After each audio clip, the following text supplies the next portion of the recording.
కీర్తనలో ఉన్న 10 వచనాలు ఒకసారి మనం జాగ్రత్తగా చదివితే ఇందులో ఉన్నటువంటి సారాంశం ఏమిటంటే, ఎవరైతే దైవజ్ఞానం కలిగి ఉంటారో వారే దేవుడు వారి పట్ల జరిగిస్తున్న కార్యాలను గుర్తెరిగి నిత్యము ఆయనకు కృతజ్ఞత గలవారే జీవిస్తారటండి. స్తోత్రం చెబుదామండి.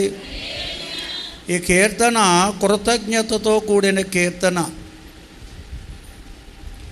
ఈ దేవునికి ఎల్లప్పుడూ ఎవరు కృతజ్ఞత కలిగి జీవిస్తారంటే దైవజ్ఞానం గలవారటే అండి. దైవజ్ఞానము గలవారికే దేవుని కార్యాలు తెలుసు. వారి జీవితంలో దేవుడు జరిగించే కార్యాలు ఎవరికి తెలుసు అంటే దైవజ్ఞానము గలవారికే తెలుసు. కనుక వారు నిత్యము దేవుని పట్ల కృతజ్ఞత కలిగి జీవిస్తారని ఈ కీర్తనాకారుడు తన అనుభవాన్ని ఈ కీర్తన ద్వారా వ్యక్తపరిచాడండి. స్తోత్రం చెబుతారా? హల్లెలూయా. ఎందుకంటే దేవుడు మన జీవితంలో ఎన్నెన్నో మేలులు చేస్తున్నాడు. ఆయుష్ ఇస్తున్నాడు, ఆరోగ్యం ఇస్తున్నాడు. వీటికంటే గొప్ప మేలైన కార్యం మనమేమీ ఆశించక్కర్లా. ఆశ్చర్య రీతిలో ఎన్నెన్నో కార్యాలు మనం అనుభవిస్తున్నాం. దేవుని కార్యాలు ఇవన్నీ మనం గుర్తెరగాలంటే లోకజ్ఞానము సరిపోదు. ఈ లోకజ్ఞానం సంపాదించుకుని అనేక మంది ఉన్నారు.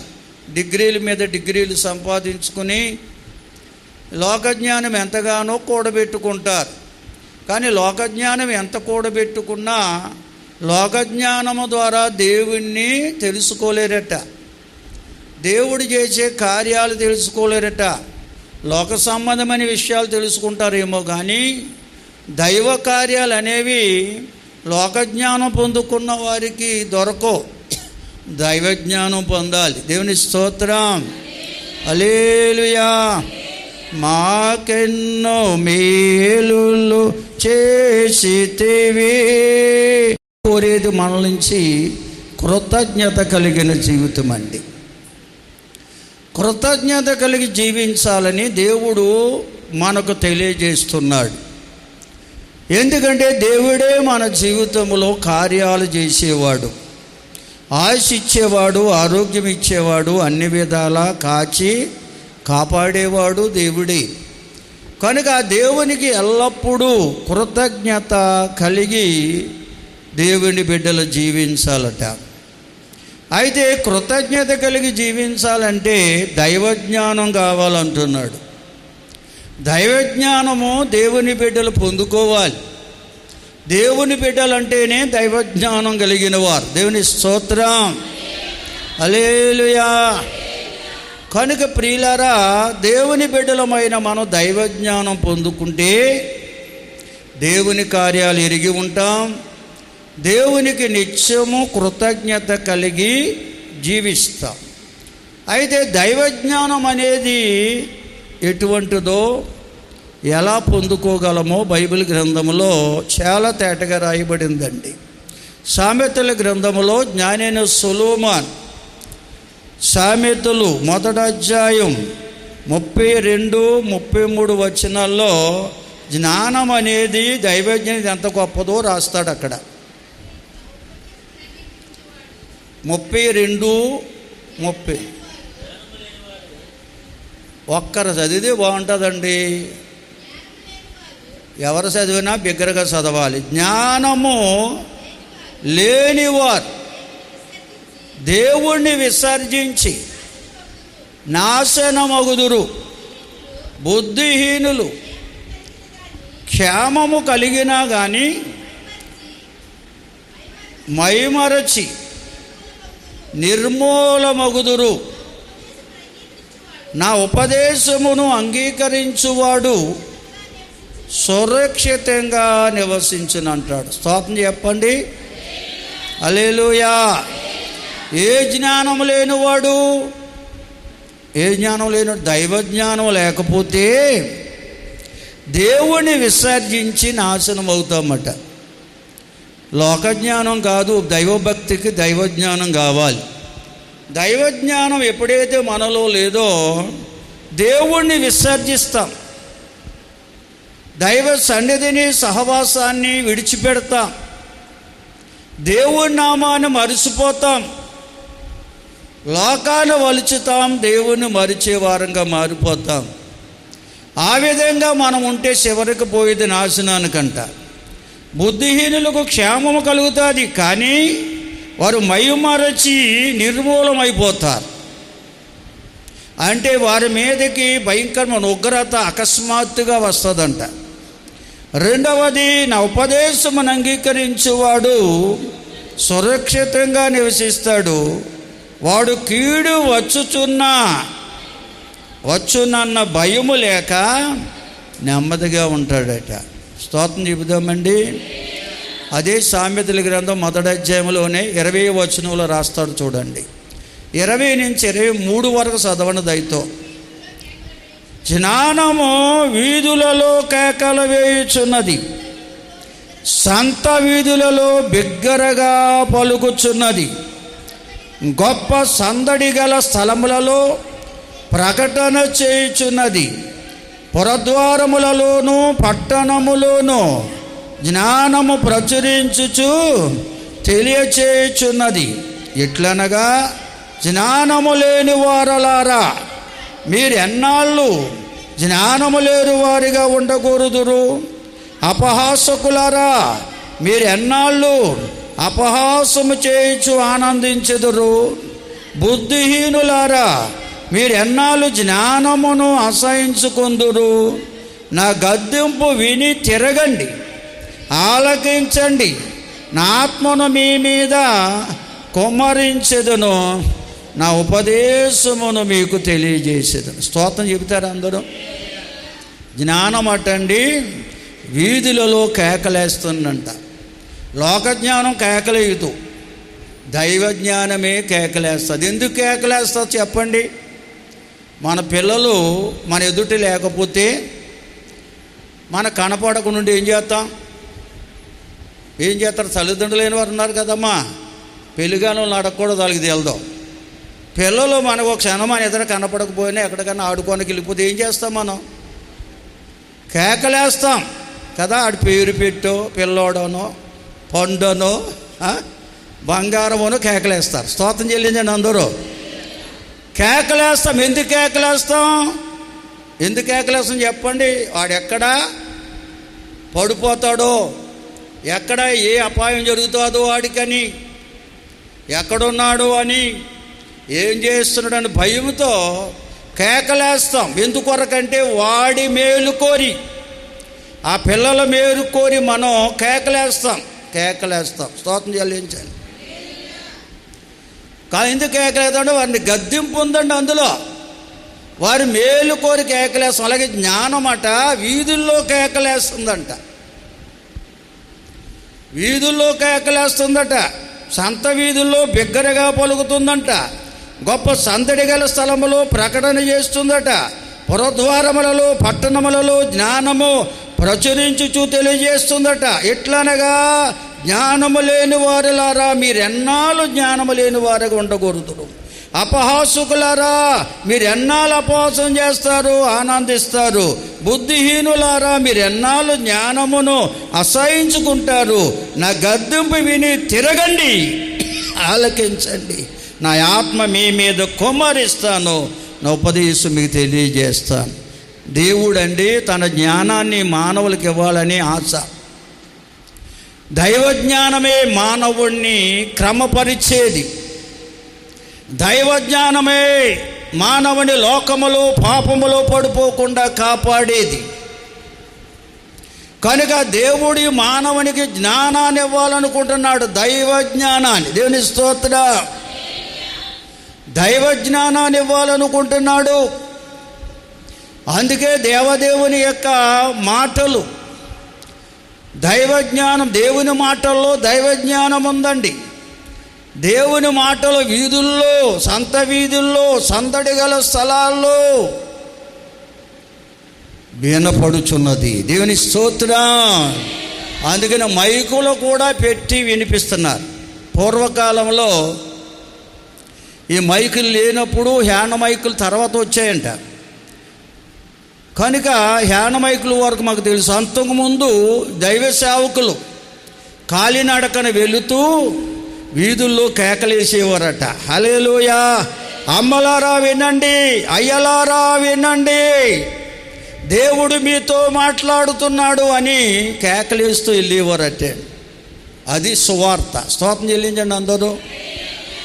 ఇదంతా కూడా దేవుని జ్ఞానాన్ని మానవులకు అందించే ప్రయాస అండి. స్తోత్రం చెల్లింతారా? ఎందుకంటే ఒక ఆయన అన్నాడు, ఎందుకయ్యా మీ క్రైస్తవులు అంత బిగ్గరగా మైకులు పెట్టేసి, అంత సౌండ్ పెట్టేసి, అంత అరుస్తూ చెప్తారు ఎందుకు? అక్కడ వచ్చిన వాళ్ళు చెప్పుకోవచ్చు కదా మైకులు లేకుండా అని అన్నాడు ఒక ఆయన. మేమన్నాము, అయ్యా అక్కడ వచ్చిన వాళ్ళకంటే ఎలా చెప్పినా వింటారో, మరి దూరం మీలాంటి వారు ఎందరో ఉన్నారండి. మీలాంటి వారు నశించిపోవడం దేవునికి ఇష్టం కాదండి. దైవజ్ఞానం మీరు కూడా పొందాలండి, దేవునికి కృతజ్ఞులుగా మారాలండి, అది మా ప్రయాస, అందుకే మా ఆరాటం పోరాటం అని చెప్పాలి. స్తోత్రం చెల్లించండి అందరూ. దగ్గరగా దేవుని స్తుతిందామా? వారు పెట్టే చేత సౌండ్ అయినా పెట్టేసి ఏవేవి అడ్డలేని పాటలు పాడవచ్చు. కానీ దైవజ్ఞానం కొరకంటే ఎంతమందికి అసహ్యం అండి. అందుకంటున్నాడు, మీరు ఎన్నాళ్ళు జ్ఞానమును అసహించుకుంటారు. దేవుని స్తోత్రం చెల్లించండి అందరూ. దైవజ్ఞానం వీధుల్లో కేకలేస్తుంది, పుర వీధుల్లో కేకలేస్తుంది. ఎందుకొరకంటే ప్రతి మానవుడు, మనిషిగా పుట్టిన ప్రతి మానవుడు దైవజ్ఞానం పొందుకోవాలి. దైవజ్ఞానం పొందుకోకుండా దేవుని కార్యాలు గుర్తెరగలేరు, దేవునికి కృతజ్ఞులుగా మారలేరు. దేవుని స్తోత్రం. మానవుని దేవుడు చేసిందే దేవుని పట్ల కృతజ్ఞత కలిగి జీవించడానికి చేశాడు దేవుడు. దేవుని స్తోత్రం. హల్లెలూయా. కనుక కృతజ్ఞత కలిగి జీవించాలి మానవుడు అంటే దైవజ్ఞానం కలిగి ఉండాలి. దైవజ్ఞానం కలిగి ఉంటేనే దేవుడి కొరకు ఎరిగి ఉంటాడు, దేవుని కృతజ్ఞతలు కలిగి ఉంటాడు. మరి సామెతల గ్రంథంలో జ్ఞానైన సొలొమోను రాశాడు, ప్రసంగి కూడా జ్ఞానైన సొలొమోను రాశాడు, ప్రారంభ గీతాలు కూడా ఆయన రాశాడు. అయితే ప్రసంగిలోకి వచ్చేటప్పటికీ ఆయన పొందిన జ్ఞానం అతన్ని ఏ విధంగా వెర్రివాణి చేసిందో తెలియజేశాడు. జ్ఞానైన సొలొమోను పొందుకునే జ్ఞానం ఏం జ్ఞానం చెప్పండి? ఆయన అందరికంటే జ్ఞానం రాయబడి ఉంది. ఆయన కంటే ముందున్నవారు ఎవరు అంత జ్ఞానాన్ని పొందుకోలేదట, తర్వాత కూడా ఎవరికి దేవుడు అంత జ్ఞానాన్ని ఇవ్వలేదట. ఏ జ్ఞానం పొందుకున్నాడు సొలొమోను? ఏదో చెప్తున్నారు, నాకేమో గట్టిగా చెప్పాలి, తప్పైనా ఒప్పైనా. నేను చెప్పాను కదా, నా మీద కేకలేసినట్టు ఉండాలి మీరు చెప్పే మాటలు, అలాగైతే నాకు అర్థం అవుతాయి. అందరూ ఉలిక్కిపడాలి, నిద్రపోతున్నవారు నిద్ర రాకూడదు. దేవుని స్తోత్రం. నేను అందుకే నా యొక్క ఆయుష్ అంతా, నాలో ఉన్నటువంటి శక్తి అంతా ఉపయోగిస్తున్నాను. స్తోత్రం చెల్లింతారా? హల్లెలూయా. సొలొమోను ఏ జ్ఞానం పొందుకున్నాడు? సొలొమోను పొందుకున్న జ్ఞానం ఎటువంటిది? లోక జ్ఞానమా, దైవజ్ఞానమా? దైవజ్ఞానమా. దైవజ్ఞానమా ఎందుకు పడిపోయాడు? ఎందుకు పాపములో పడిపోయాడు? ఎందుకు వ్యర్థుడుగా మారిపోయాడు? ఎందుకు నీతిమంతుల జాబితాల్లో లేకుండా పోయింది ఆయన పేరు? ప్రసంగి గ్రంథం ఒకసారి చదవండి, ఏ జ్ఞానం పొందుకున్నాడో చూద్దాం. ప్రసంగి 2వ అధ్యాయం 3వ వచనం చదువుతారా? ముందా 12వ వచనం నుంచి చదవండి చాలు. 12 నుంచి 15 వరకు చదవండి. హల్లెలూయా. ఈ సొలొమోనును రాజుగా అభిషేకించిన తరువాత విశాలమైన సువిశాల ఇశ్రాయేలు సామ్రాజ్యాన్ని పరిపాలించడానికి రాజుగా అభిషేకించబడిన తరువాత సొలొమోను దేవుడికి ఏమని ప్రార్థన చేశాడంటే, దేవా యెహోవా, ఈ సువిశాల సామ్రాజ్యమున్న ప్రజలను పరిపాలించే సామర్థ్యము నాకు లేదు, వీరిని పరిపాలించగల జ్ఞానాన్ని నాకు ఇవ్వండి అని అడిగాడు. స్తోత్రం చెల్లించండి అందరూ. ప్రజలను పరిపాలించడానికి ఏ జ్ఞానం కావాలి? లోక జ్ఞానం కావాలి. దేవుని స్తోత్రం చెల్లించండి అందరూ. మనుషుని సంగతులు మనుషుల ఆత్మకే తెలుసు, కనుక ఆనాడు ఇశ్రాయేలు ప్రజలను దేవుడు ఏర్పరుచున్న ప్రజలను పరిపాలించాలంటే, వారికి న్యాయం చేకూర్చాలంటే సొలొమోనుకి లోకజ్ఞానం కావాలి. అందుకే దేవుణ్ణి అడిగాడు, అయ్యా వీరిని ఏ విధంగా పరిపాలించాలో కావలసిన జ్ఞానాన్ని నాకు ఇవ్వండి, బుద్ధి వివేచన నాకు అనుగ్రహించండి అని దేవదేవుణ్ణి అడిగాడు. స్తోత్రం చెల్లించండి అందరూ. కనుక సొలొమోనుకి దేవుడు ఎవరికి ఇవ్వలేనంత జ్ఞానాన్ని, ఎవరు కలిగి ఉండలేనంత జ్ఞానాన్ని సొలొమోనుకి ఇచ్చాడు. శాశ్వత కాల జ్ఞానాన్ని ఇచ్చాడు. హల్లెలూయా. సొలొమోను రాశాడు ప్రసంగిలో, నరునికి దేవుడు శాశ్వత కాల జ్ఞానం అని ఇచ్చాను కానీ అది దేవుని కార్యాలు తెలుసుకొనడానికి సరిపోదు. దేవుని స్తోత్రం.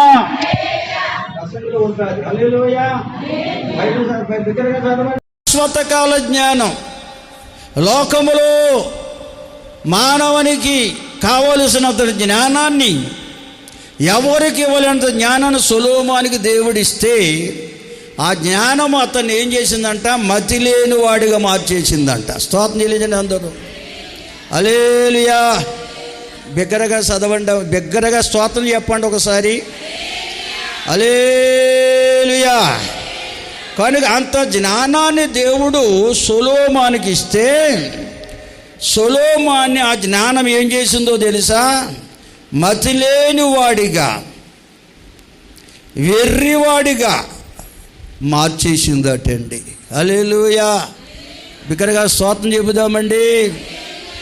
అందుకనే బైబిల్ గ్రంథంలో, పాత నిబంధన గ్రంథంలో మాట ఉంటుంది, అధిక జ్ఞానం వల్ల ఏమొస్తుందో రాశాడు చూడండి ఒకసారి. అధిక జ్ఞానం పొందుకుంటే, మొదటి పత్రిక 1వ అధ్యాయం 19వ వచనం చదవండి. హల్లెలూయా. హల్లెలూయా. ప్రియులారా, ఇక్కడ కొరింథీ పత్రికలో పౌలు భక్తుడు దైవజ్ఞానం పొందిన తరువాత, దైవ దర్శనాన్ని పొందిన తరువాత అతడు రాసిన పత్రికల్లో ఒక పత్రిక కొరింథీ మొదటి పత్రిక. అక్కడ అంటాడు, జ్ఞాని యామాయను, ఈ లోకపు తర్కవాది యామాయను, దేవుడు జ్ఞానుల జ్ఞానమును వెర్రితనముగా చేశాడట. స్తోత్రం చెల్లించండి అందరూ. కనుక ఈ లోక జ్ఞానముతో ఎంతకాలము మానవుడు భక్తి చేసినా దేవుణ్ణి తెలుసుకోలేడేటండి. ఈ లోక జ్ఞానముతో ఎంతకాలం భక్తి చేసినా దేవుణ్ణి తెలుసుకోలేడు మానవుడు. అందుకే దేవదేవుడు దైవ జ్ఞానాన్ని మానవుడికి ఇవ్వడం కొరకు ఈ భూలోకానికి వచ్చాడు. ఆయనే క్రీస్తు యేసు. హల్లెలూయా. ఇక అక్కడ వచనాల్లో ఉంది, యేసుక్రీస్తు వారు ఎవరటండి? దేవుని జ్ఞానమయు దేవుని శక్తి అయి ఉన్నాడు అని రాశాడు 24వ వచనంలో. స్తోత్రం చెల్లించండి అందరూ. బిగ్గరగా దేవుని స్తుతిందామా. యేసుక్రీస్తు ప్రభువారు భూలోకానికి రావలసిన కారణం ఏమిటంటే, లోక జ్ఞానముతో మానవుడు విర్రవీగిపోతున్నాడు, దేవుని కార్యాలు తెలుసుకోలేకపోతున్నాడు, దేవునికి కృతజ్ఞుడిగా జీవించలేకపోతున్నాడు.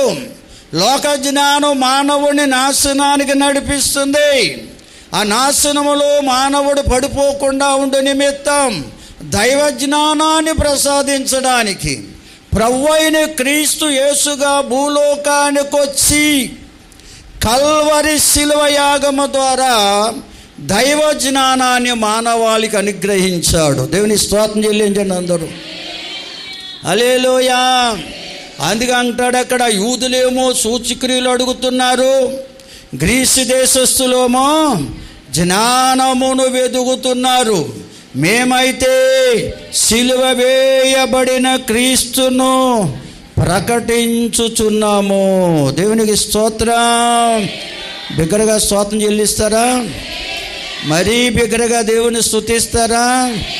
హల్లెలూయా. హల్లెలూయా. కనుక ప్రియులారా గమనించాలి, బైబిల్ గ్రంథం తేటగా బోధిస్తుంది, దేవుని పిల్లలు దైవ జ్ఞానాన్ని పొందుకోవాలి. లోక జ్ఞానం కాదు. దైవ జ్ఞానాన్ని ఎవరైతే పొందుకుంటారో ఆ దైవ జ్ఞానమే దేవుని కార్యాలు ఎరిగిన వారిగా చేస్తుంది. నిత్యము దేవునికి కృతజ్ఞత కలిగి జీవించే వారిగా మనల్ని మారుస్తుంది. స్తోత్రం చెబుతారా బిగ్గరగా? హల్లెలూయా, హల్లెలూయా. అందుకే ప్రియులారా, హెబ్రీ పత్రికలో మొదటి అధ్యాయంలో రాస్తాడు, పూర్వకాలము నుండి నానా సమయాల్లో నానా రీతిలుగా ప్రవక్తల ద్వారా కూడా మన పితరులతో మాట్లాడిన దేవుడు ఈ దినముల అంతమందు కుమారుని ద్వారా మాట్లాడుచున్నాడు అంటాడు. స్తోత్రం చెల్పుదాం అందరం. ప్రియులారా, దేవుడు అందుకనే దేవుని ఆజ్ఞను అతిక్రమించి దైవ సన్నిధికి దూరమైన ఆది మానవుడైన ఆదామములతో కూడా ఆయన మాట్లాడుతూ వచ్చాడు. వారి ద్వారా లోకములో జన్మిస్తున్న ప్రతి మానవుడితో మాట్లాడుతూ వచ్చాడు. ప్రవక్తల ద్వారా కూడా మన పితరులైనటువంటి ఇశ్రాయేలు ప్రజలతో మాట్లాడుతూ వచ్చాడు. ఈ దినముల అంతమందు కుమారుని ద్వారా మాట్లాడుతున్నాడు. హల్లెలూయా. ఎందుకు దేవుడు మాట్లాడుతున్నాడంటే దేవుని మాటలో జ్ఞానముంది. హల్లెలూయా. నీ మాటలో జ్ఞానముందండి. ఆ జ్ఞానాన్ని అనేకులు పొందలేకపోయారు. పాత నిబంధన కాలంలో ప్రతి ఒక్కరూ పొందాలని, ప్రతి ఒక్కరూ దేవుని కార్యాలు అనుభవించాలని, ప్రతి ఒక్కరూ దేవునికి కృతజ్ఞత కలిగి జీవించాలని, అటు రీతిగా వారు నిత్యత్వాన్ని పొందుకోవాలని దేవదేవుని కోరిక. అందుకే దేవుని జ్ఞానం లోకానికి శరీరధారిగా లోకానికి వచ్చింది. ఆ జ్ఞానమే ప్రభువైన యేసుక్రీస్తు వారండి. ఆయన మాటలోనే జ్ఞానం ఉంది, దైవ జ్ఞానం ఉంది. హల్లెలూయా. కనుక ఆయన మాటలు విన్నవారు దైవ జ్ఞానాన్ని పొందుకుంటారట. పౌలు భక్తుడు దాన్నే కొరింథీ మొదటి పత్రిక 2వ అధ్యాయం 4 నుండి చదివినట్లయితే అక్కడ చాలా లోతుగా వివరించాడండి. ఒకసారి చదువు. ఇక్కడ సుదీర్ఘమైనటువంటి ప్రసంగములు, అద్భుతమైన మాటలు ఉన్నాయి. దేవుని పిల్లలటండి మనుషులు జ్ఞానముతో కూడిన విశ్వాసముతో భక్తి చేయకూడదంట. దైవ జ్ఞానముతో కూడినటువంటి విశ్వాసముతో భక్తి చేయాలట. దేవుని స్తోత్రం చెల్లించండి.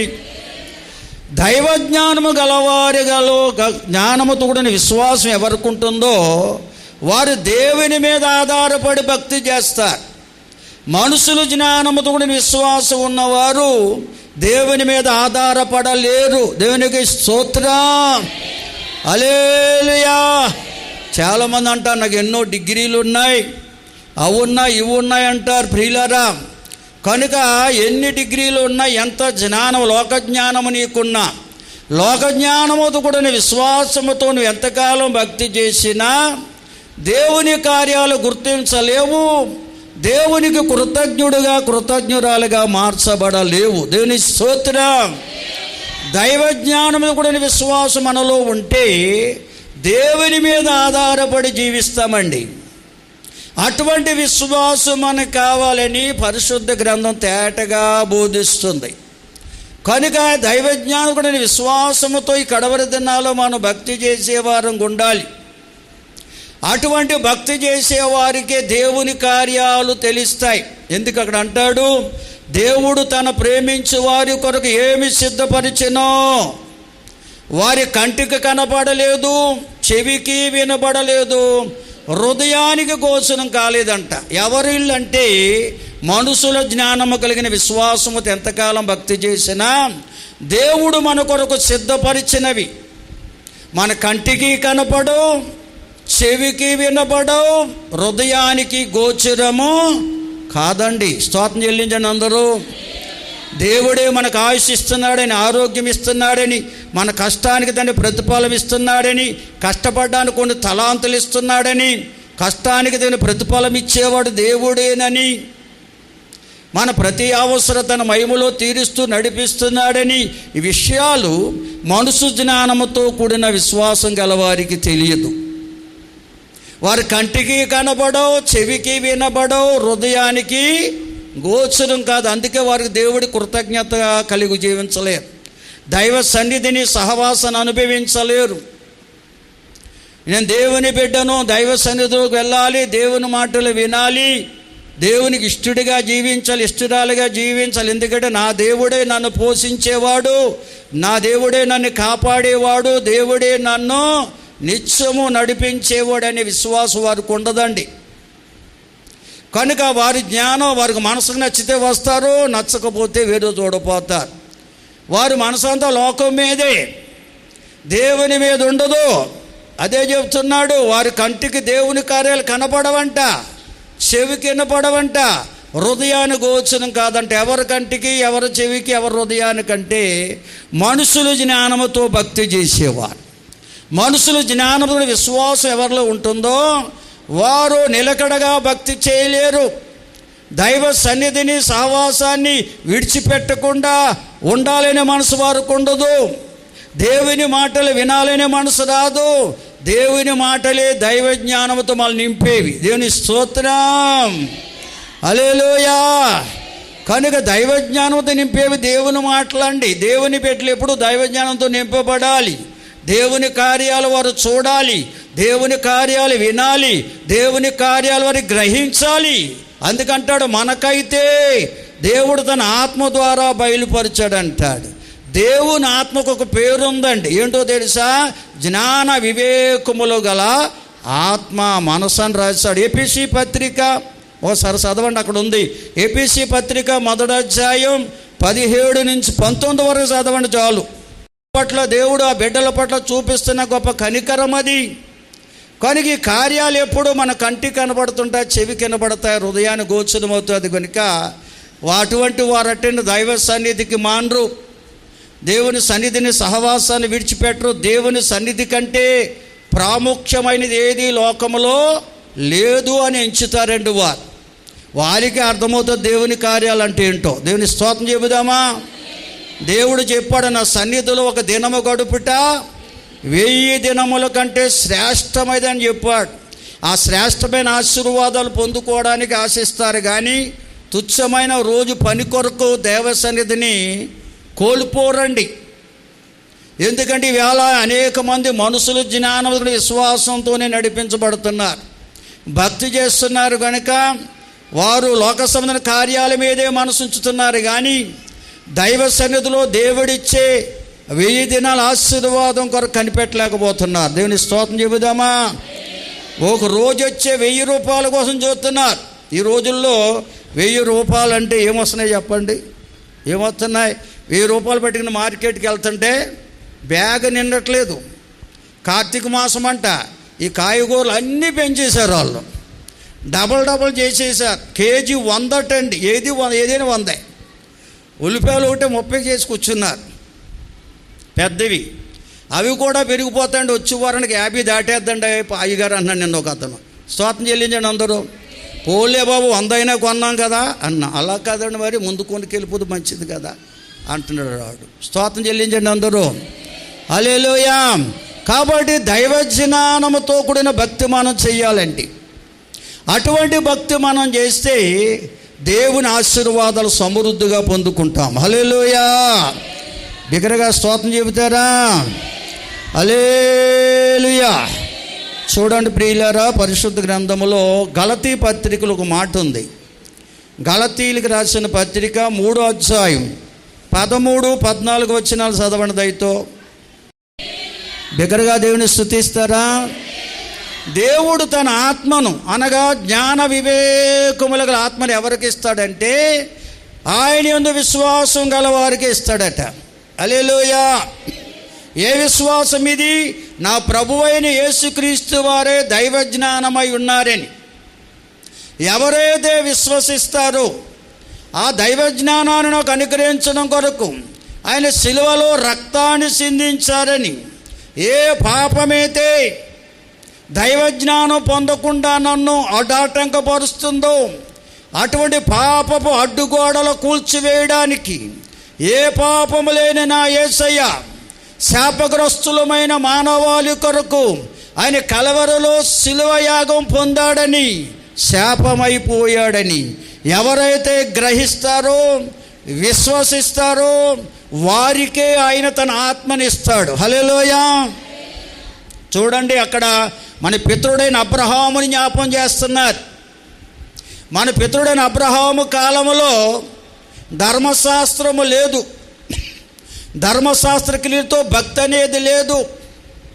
అది మోషే కాలంలో ప్రారంభించబడింది. ధర్మశాస్త్ర క్రియలతో భక్తి, ధర్మశాస్త్రాన్ని మోషే ద్వారా దేవుడిచ్చాడు. అంతకుముందు అబ్రహాము కాలంలో ధర్మశాస్త్రం లేదండి. కానీ అబ్రహాము దేవుణ్ణి నమ్మాడట. దేవునికి స్తోత్రం. ఆయనే నన్ను సృజించాడని, ఆయనే నన్ను కాపాడేవాడని, ఆయనే నన్ను పోషించేవాడని, ఆయనే లోకములో పాపములో పడకుండా నన్ను నడిపించేవాడని నమ్మాడటండి అబ్రహాం. హల్లెలూయా. నమ్మాడు కనుకనే దేవుడు అబ్రహాముకి తన ఆత్మనిచ్చాడు. అప్పుడే స్తోత్రం చెబుదాం అందరం. ఆయన జ్ఞాన వివేకముల ఆత్మనిచ్చాడు. ఈ దైవ జ్ఞానం అది సృజించకముందే మరుమై ఉంది, మరుగై ఉన్నది. నమ్మిన ప్రతి ఒక్కరికి దేవుడు ఆ యొక్క జ్ఞానాన్ని ఇచ్చాడండి. అబ్రహాముకి ఇచ్చాడు దేవుడు. దేవునికి స్తోత్రం. జ్ఞాన వివేకముల ఆత్మనిచ్చాడు కనుక అబ్రహాము ఎప్పుడూ దైవ సన్నిధిని సహవాసాన్ని కోరుకునేవాడు. దేవుడు మాట్లాడి ఇక్కడ ఈ స్థలాన్ని విడిచిపెట్టి నువ్వు ప్రయాణమై వెళ్ళు అంటే చాలు, ఎక్కడికి వెళ్ళాలో తెలియకే వెళ్ళేవాడంట. స్తోత్రం చెబుదామండి. దేవుడు ఎప్పుడు పలానా దేశానికి వెళ్ళని చెప్పలేదు. ఆయన నువ్వు ఈ స్థలాన్ని విడిచిపెట్టి బయలుదేరి వెళ్ళిపో అన్నాడు అంతే. అబ్రహాముతో ఎక్కడ చెప్పిన అదే మాటలు. ఈ స్థలాన్ని విడిచిపెట్టి బయలుదేరి వెళ్ళంటే చాలు. ఎక్కడికి వెళ్ళాలి ప్రభు అని అడగలేదండి ఆయన. ఎక్కడికి వెళ్ళినా ప్రభు నాతో ఉంటాడు. దేవుడు నన్ను పిలిచినవాడు, నన్ను దర్శించినవాడు, నన్ను ఎన్నడో విడివాడు ఎడబాయుడనే విశ్వాసం ఆయనకు ఉందండి. స్తోత్రం చెబుతారు అందరూ. కనుక దేవుడు మాట విని ఎక్కడికి వెళ్ళాలో తెలియకపోయినా బయలుదేరి వెళ్ళిపోయేవాడంట. దేవుడు తోడుగా ఉండేవాడండి ఆయనకి. స్తోత్రం చెబుదామండి. అది జ్ఞాన వివేకుల ఆత్మ అంటే. అబ్రహాం అందుకనే ఆశీర్వదించబడ్డాడు. అబ్రహాం వెళ్ళిన ప్రతి స్థలములో అబ్రహాముతో దేవుడున్నాడు. వెళ్ళిన ప్రతి స్థలములో అబ్రహాముని బహుగా హెచ్చించాడు. దేవునికి స్తోత్రం. ఆ దేశంలో ఉన్న రాజులు అనేవారు, అయ్యా అబ్రహాం గారు నువ్వు రాజాది రాజు అయ్యా అనేవారు. స్తోత్రం చెబుదాం అందరం. హల్లెలూయా. అంటే రాజాది రాజు అయిన దేవుడు నీతో ఉన్నాడు కనుక నీవు మమ్మల్ని రిక్వెస్ట్ చేయక్కర్లా. ఆ స్థలాన్ని మాకు ఇవ్వండి, ఈ స్థలాన్ని అడగక్కర్లేదు, ఈ దేశం అంతా నీదే, ఎక్కడ ఉండాలంటే అక్కడ ఉండమని చెప్పేవారంట అబ్రహాంతో. అంటే అబ్రహాం పొందుకునే జ్ఞానం ఎంత గొప్పదో చూడండి. సొలొమోను పొందుకు లోక జ్ఞానం అండి. అది వెర్రితనంగా చేసి చివరికి సొలొమోను వ్యర్థుడిగా మార్చేసింది. స్తోత్రం చెల్లిందాం అందరూ. దైవ జ్ఞానం అనేది అటువంటిది కాదు. లోకములో పాపములో పడిపోకుండా కాపాడేది. అది కేవలం యేసుక్రీస్తు ప్రభు ద్వారానే మానవాళికి అనుగ్రహించబడుతుంది. హల్లెలూయా.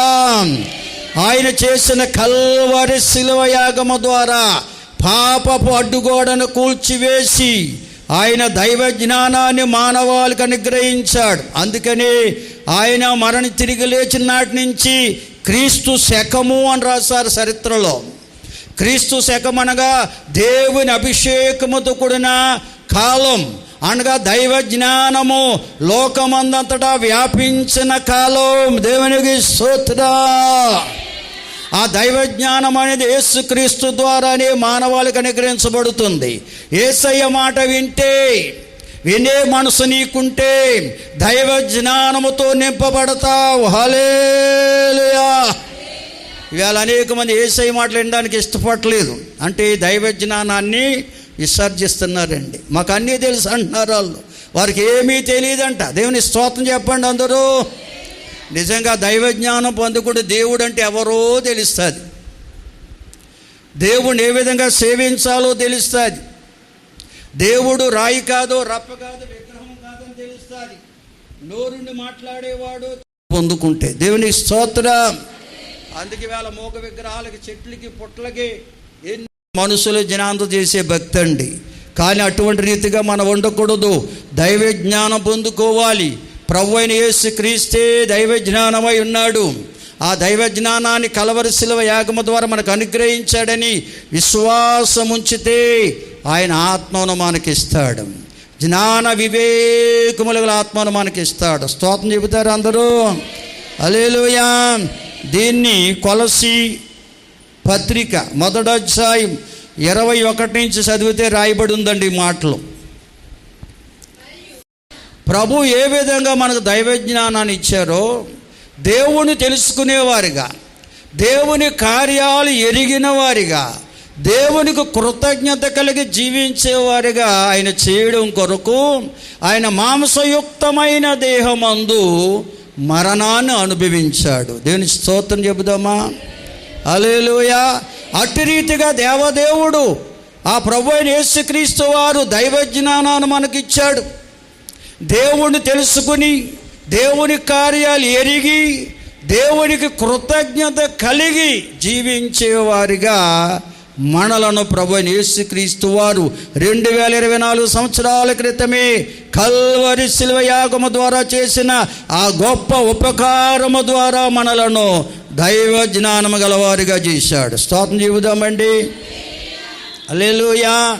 కనుక మనము దేవుని ఎరిగిన వారమై ఉండాలి, దేవునికి కార్యాలు ఎరిగిన వారమై ఉండాలి, దేవునికి కృతజ్ఞత కలిగి నిత్యము జీవించే వారముగా ఉండాలి.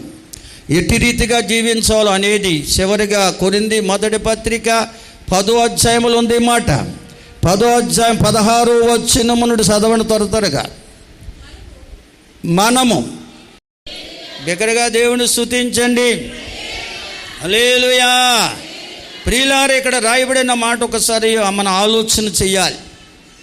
మనం దేవుడు దీవించిచ్చిన ఆశీర్వాదపు పాత్రలోనిది త్రాగడం, క్రీస్తు రక్తములో పాలు పుచ్చుకునుటే, మనం విరిచే రొట్టె తినుట, క్రీస్తు శరీరములో పాలు పుచ్చుకునుటే అనే విషయాన్ని మనం జ్ఞాపకం చేసుకోవాలి. మనందరం ఒకటే రొట్టెలో పాలు పంచుకుంటున్నాం. రొట్టె ఒక్కటే కనుక అనేకులమైన మనము కూడా ఒక్క శరీరమై ఉన్నాము. దేవుని స్తోత్రం. ఇది దైవ జ్ఞానం గలవారికే తెలుస్తుందండి. మనలో ఇక్కడ చేరిన మనందరిలో ఈ రొట్టెలో ఈ రక్తమును స్వీకరిస్తూ ఈ రొట్టె అనగా క్రీస్తు శరీరం అనే రొట్టెను తింటూ క్రీస్తు రక్తం అనే పాత్రలోని త్రాగుతున్న మనందరము కూడా ఒక్కటే శరీరమై ఉన్నామని గ్రహించాలట. స్తోత్రం చెల్లించండి అందరూ. ఇక్కడ ఉన్నవారు అందరూ ఒకటేనండి. ఎవరిలో తరతరమ భేదాలు ఉండవు. అందుకని ఎవరిలో కూడా చేదేనివే రావడానికి వీలు లేదు. చాలామంది అనుకుంటారు కొన్ని సంఘాలు ఉంటుంది, బాగా ఎక్కువ కానుకలు ఇచ్చేవారు, దశమ భాగాలు ఇచ్చేవారు, సేవకు దేవుని పరిచర్యకు ఎక్కువగా సహకరించేవారు, పేర్లను చదివి వారి పేర్లే ప్రతిసారి ఉచ్చరిస్తారు కొంతమంది సేవకులు. అది కరెక్ట్ కాదు. హల్లెలూయా. ఎందుకంటే చేరి ఉన్న వారందరూ ఒకటే శరీరమై ఉన్నారు.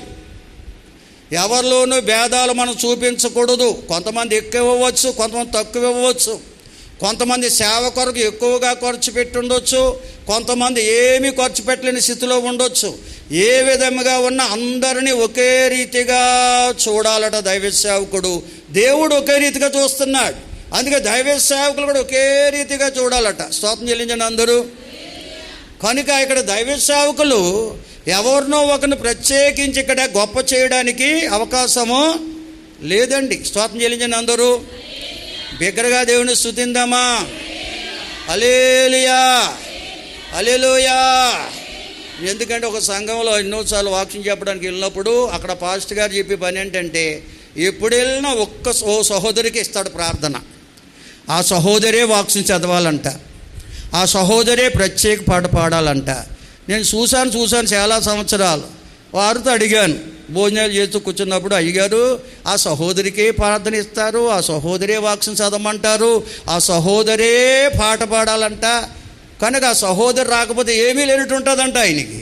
ఎందుకంటే అన్నాను నేను, ఆమె లేకపోతే సంఘమే లేదండి అన్నాడు. అంటే సంఘానికి బలమైనటువంటి సౌండ్ పార్ట్ అంట ఆవిడ ఆ సంఘానికి. స్తోత్రం చెల్లించండి అందరూ. కానీ అటువంటి వ్యత్యాసం దేవుడు చూపించడండి. స్తోత్రం చెబుదామా. నువ్వు ఎంత ఇస్తే అంతకు రెట్టింపు దేవుడు నీకు ఇస్తాడు. ఏమి ఇవ్వకపోతే ఇవ్వడు, అంతే. హల్లెలూయా. ఇచ్చేవారికి ఇస్తాడు, ఇవ్వని వారికి ఇవ్వడు. అంతే కదా బైబిల్లో ఉంది. స్తోత్రం చెబుదాం అందరం. కనుక అందరూ ఒకటే రీతిగా, అందుకే పాస్టర్ గారు పాట పాడారు, ఈవేళ నిన్నో కానీ పాడారు, అనురాగ దేవుడు అందరిని ఒకే రీతిగా ప్రేమించేవాడు అండి ఆయన. సేవకులు కూడా అందరిని ఒకే రీతిగా చూస్తారు. అయితే విశ్వాసులే సేవకుని సేవకురాలిని కూడా గౌరవించాలి. స్తోత్రం చెల్లించండి. మందిరానికి వస్తానికి అందరికి వందనాలు చెప్పాలి. వెళ్ళే ముందు అందరికి ఒకరికొకరు వందనాలు చెప్పుకోవాలి. పాస్టర్ గారికి పాస్టర్ అమ్మ గారికి వందనాలు చెప్పి వెళ్ళాలి. ఎంతమంది చెబుతున్నారు ఈనాడు? వస్తున్నారు వెళ్తున్నారు అంతే. ఏముందా మీలో ఆ ప్రేమ? స్తోత్రం చెల్లించండి అందరూ. పాస్టర్ అమ్మగారికి చెప్పాలి, పాస్టర్ గారికి చెప్పాలి. మొన్న పాస్టర్ అమ్మ గారు చెప్తున్నారు, అయ్యగారు ఒక ఇంటికి నేను ప్రార్థన చేయడానికి వెళ్ళమన్నాడు మా అయ్యగారు. అలా ఆయన వెళ్ళమన్నాడంట. ఎల్లు ప్రార్థన చేసిరా అన్నాడంట. వెళ్ళిందంట పాపం. ప్రార్థన చేసి గుమ్మం దిగుదానే ఆ ఇంట్లో వెళ్ళాలంటుందంట. పాట రమ్మంటిది వెనకాలే, పాట రమ్మంటిది ప్రార్థన చేస్తుందంట అందంట. వచ్చేసింది ఇంటికి. ఆ మర్నాడు ఆ మాట అన్న సహోదరికి నోరు తిరిగిపోయింది, పక్కకి నోరు ఓడిపోయిందండి, పక్కకు తిరిగిపోయింది. అమ్మమ్మ అంటుందంట. అంటుంటే ఎన్నో హాస్పిటల్ తిప్పారు, 1,60,000 ఖర్చు పోయిందంటండి, తగ్గలేదు. ఆఖరికి వాళ్ళ అమ్మాయి ఏందంట, ఏ పాటరమ్మ ఏదో దూషించావో ఆ పాటరమ్మ వచ్చి ప్రార్థన చేస్తే నీకు బాగుపడుతుంది అందంట వాళ్ళ అమ్మాయి. హైదరాబాద్లో ఉంటుంది వాళ్ళ అమ్మాయి. స్తోత్రం చెల్లించండి అందరూ. అప్పుడు కౌరంపిందంట పనికిమాల పాస్టరమ్మకి. వస్తుండగానే మోకరించి దుఃఖముతో ప్రార్థన చేసి దేవునికి అప్పగించి వెళ్తే ఆ రాత్రికే మాటలు వచ్చేసేయండి. స్తోత్రం చెబుదామా? ఆవిడ మాందో వేరు దయామని, మన సంచులో దయామని కాదు, ఆ సచ్చులో దయామని. స్తోత్రం చెల్లించండి అందరూ. హల్లెలూయా, హల్లెలూయా. ఆ దయామని గారు ఎవ్వరు మానేసిన ఆవిడ మాందండి. అయ్యగారు నా పేరు మాత్రం చెప్పండి, అంత చెప్పకండి, ఎంత ఇచ్చినా దశమభాగం కరెక్ట్గా ఇస్తుంది, కానుకలు అందరిలో అధికంగా ఇస్తుంది, ఏదైనా కార్యక్రమాలు అయితే ముందుంటుందామే, ఎంతైనా ఖర్చు పెడుతుంది. కానీ నా పేరు మాత్రం చెప్పకండి బాబు, పనికిమాలదా అని అంటుంటుంది. ఎంతగా దగ్గుపోంది చూసారా? స్తోత్రం చెల్లిందాం అందరం. అదే చెబుతున్నాడండి. కనుక 20వ వచనం చదవండి త్వరగా. ఇక్కడ చాలా ప్రత్యేకంగా రాస్తాడండి, మీరు ప్రభువు పాత్రలోనిది దెయ్యముల పాత్రలోనిది కూడా త్రాగనేరరు, తాగకూడదు. ప్రభు బల్ల మీద ఉన్న దానిలోనూ దెయ్యముల బల్ల మీద ఉన్న దానిలోనూ కూడా పాలు పొందకూడదు. నేరరంటే అదే. అలా పొందితే దేవునికి రోషం పుట్టిస్తారు, ఎందుకంటే ఆయనకంటే బలవంతులము కాము. స్తోత్రం చెబుతారు అందరూ. వీళ్ళ చాలామంది ప్రభువు నమ్ముకొని ప్రత్యేకమైన జీవితం ఉండదండి. లోకంలో దినాలు భోజనం చేస్తున్నారు. దెయ్యముల పాత్రలో ఉంది తాకకూడదు, దెయ్యముల బల్ల మీద ఉన్నది మనం తినకూడదు. స్తోత్రం చెల్లించండి. దేవుని ఎరగిన వారు చేసే బలులు, చేసే విందులు దేవునికి కాదు దెయ్యాలకు అర్పిస్తున్నారని రాశాడండి. స్తోత్రం చెబుదాం అందరూ. కనుక ప్రభువు యొక్క పాత్రలో క్రీస్తు రక్తం ఉంది, ప్రభు యొక్క బల్లలో క్రీస్తు శరీరం ఉంది. క్రీస్తు రక్తాన్ని, క్రీస్తు శరీరాన్ని సేవించే వారంగా ఉండాలి. ఆయన రక్తమే మన పాపానికి పరిహారం చెల్లించింది, అనగా మనలను దైవజ్ఞానముతో నింపింది ఆయన రక్తమే. ఆయన శరీరము తింటే నిర్జీవ క్రియలు పోతాయి, ఉజ్జీవం మనలోకి వస్తుంది. దేవుని స్తోత్రం చెల్లించండి అందరూ. అనగా లోక సంబంధమైన పాపపు కార్యాలు తొలగిపోతాయి, చీకటి కార్యాలు తొలగిపోతాయి, వెలుగు సంబంధులుగా మారిపోతాం. అది ప్రభు యొక్క పాత్రలో ఉన్న ఆధిక్యత, ప్రభు బల్ల మీద ఉన్న ఆధిక్యత. దేవుని స్తోత్రం.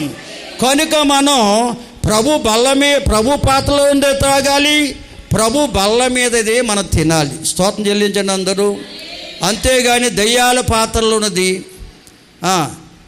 దెయ్యాల బల్ల మీదది మనం తినడానికి వీలు లేదు. స్తోత్రం చెబుదామా?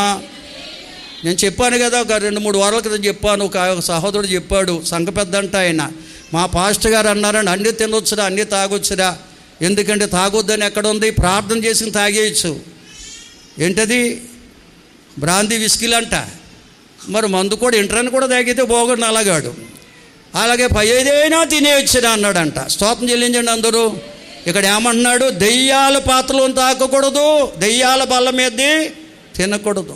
మరి ఈ మందు అనగా బ్రాందీ, విస్కీ, సారా దేవుడు చేసినవన్నీ మంచివండి, దేవుడు చేయనివేవి మనం తినకూడదు. దేవుని స్తోత్రం. బైబిల్లో ఉంది, ఏం తినాలో ఏం తినకూడదు కూడా బైబిల్లో రాయబడి ఉంది. కనుక మనము దెయ్యాల పాత్రలోంది తాగకూడదు, దెయ్యాల బలమే తినకూడదు. దేవుని పాత్రలోందే తాగాలి, దేవుని బల్ల మీదదే తినాలి. దేవుని పాత్రలో ఉన్నది క్రీస్తు రక్తం, దేవుని బల్ల మీద ఉన్నది క్రీస్తు శరీరం. ఆయన శరీరమును జీవాహారంగాను, ఆయన రక్తమును కొత్త నిబంధన పాత్రగాను మన కోసం ఆయన సిద్ధపరిచాడు 2024 సంవత్సరాల పూర్వమే. దేవునికి స్తోత్రం. ఆ సిద్ధపరిచినటువంటి ఆయన పాత్రలోనిది, ఆయన బల్ల మీద ఉన్న శరీరమును మనం త్రాగేవారముగా తినేవారంగా ఉండాలి.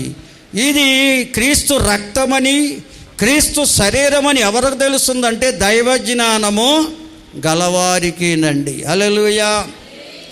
ఇది ఎంతో భయముతో భక్తితో జరిగించవలసిన కార్యం, పవిత్రమైన హృదయముతో జరిగించవలసిన కార్యం, స్వీకరించే కార్యం. స్తోత్రం చెబుదామా? హల్లెలూయా. ఇవాళ చాలామంది చాలా స్థలాల్లో ఎవరైనా రాకపోతే ఇంటికి పంపేస్తున్నారు సేవకులు, పాట్రమ్మ గారిని పంపేసి. ఎందుకు అలా పంపుతున్నారంటే ఆ రోజు వచ్చే కానుకంట రాకుండా పోతుందంట, అందుకని ఇంటికి పంపితే చేస్తారంట. ఇది కరెక్ట్ కాదండి. హల్లెలూయా. కనుక ఇవాళ చాలామంది అనుకుంటారు రొట్టె ద్రాక్షరసం ఇచ్చే రోజుని ఖచ్చితంగా వెళ్ళాలండి. ఖచ్చితంగా వెళ్ళే నువ్వు ఆ యొక్క ద్రాక్షరసం అనేది క్రీస్తు రక్తమని, ఆ రొట్టె అనేది క్రీస్తు శరీరం అని గ్రహించాలి. హల్లెలూయా. ఆ రక్తమే మనలను దైవజ్ఞానముతో నింపింది, ఆయన శరీరమే మనల్ని నిత్యవిక్రి నుంచి విడిపించింది. ఇటువంటి అనుభవం గలవారందరూ కూడా బల్లను సమీపించే అధికారం ప్రభు ఇచ్చాడండి. అందుకే కొరింథీ మొదటి పత్రిక 11వ అధ్యాయం 23 నుంచి 31 వరకు పౌలు భక్తుడు సంఘాన్ని హెచ్చరిస్తూ పలికిన మాటలవి. ఆశీర్వాదాలకు కారణభూతుడైన మా పరమ తండ్రి, మీకే వందనాలు, స్తోత్రాలు, స్తుతులు. నాయనా, దినారాధనలో మీ సన్నిధి నుంచి మీరే మాతో మాట్లాడి మమ్మల్ని బలపరిచినందుకు వందనాలు. అవును ప్రభా, నీ బిడ్డలమైన మేము నీ యొక్క జ్ఞానాన్ని పొందుకుని నీ కార్యాలు గుర్తిరిగి నిత్యము నీ కృతజ్ఞత కలిగి జీవించే వారముగా ఉంటే ప్రభా, మీరే పాపలోకములో పడిపోకుండా చెడిపోకుండా మమ్మల్ని నడిపించేవారిగా దీవించేవారిగా ఉంటారని లేఖనాల ద్వారా మీరు మాట్లాడినందుకు వందనాలు. ఎన్నో వాక్యం ప్రతి ఒక్క హృదయంలో ఫలించే కృపనివ్వండి తండ్రి. అనేక మంది రోగులై ఉన్నారు, స్వస్థపరచండి. బలహీనలై ఉన్నారు, బలపరచండి. గాయపడిన వారు ఉన్నారు, గాయాలు కట్టండి నాయనా.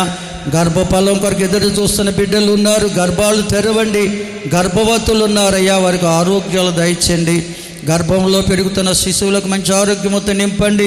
ప్రసవ దినాలు సమీపిస్తుండగా సుఖ కానుపులు ఇచ్చి ఆరోగ్యగల బిడ్డలనిచ్చి ఆశీర్వదించమని వేడుకుంటూ ఉన్నాం. బాలింతలకు బలం, చిన్న బిడ్డలపై దయాకీటును ఉంచండి. యవనస్తులను సండే స్కూల్ బిడ్డలను దీవించండి. వివాహ ప్రతి వారి మార్గాలు తెరవండి. వివాహమైన రవిక జీవితాలు సుఖమయమి చేయండి నాయనా. ఈ మందిర నిర్మాణంలో, పరిచయలలో అనేక రీతిలుగా సహకరిస్తున్న ప్రతి కుటుంబాన్ని దీవించు నాయనా. ఆయా దేశాల్లో, ఆయా రాష్ట్రాల్లో, ఆయా ప్రాంతాల్లో ఉంటున్న సంఘ బిడ్డలందరినీ కాచి కాపాడండి.